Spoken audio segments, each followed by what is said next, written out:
কেন্দ্রীয় শহীদ মিনারে গণ অধিকার পরিষদের দলীয় মুখপাত্র ফারুক হাসানের ওপর সন্ত্রাসী হামলার ঘটনায় দুজনকে গ্রেফতার করা হয়েছে।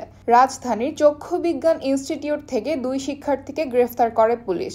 রবিবার দিবাগত রাত 1:30টায় তাদের গ্রেফতার করা হয়। জানা যায়, গণ অধিকার পরিষদের সিনিয়র সহসভাপতি ফারুক হাসানের ওপর হামলার অভিযোগে করা মামলার কয়েকজন অভিযুক্ত এই হাসপাতালে চিকিৎসাধীন জেনে সেখানে অবস্থান নেন গণ অধিকার পরিষদের বেশ কয়েকজন নেতাকর্মী।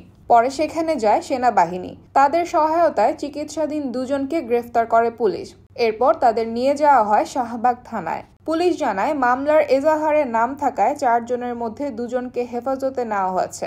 এর আগে গণ অধিকার পরিষদের সিনিয়র সহসভাপতি ও মুখপাত্র ফারুক হাসানের ওপর হামলার ঘটনায় রাজধানীর শাহবাগ থানায় মামলা দায়ের করে গণ অধিকার পরিষদ।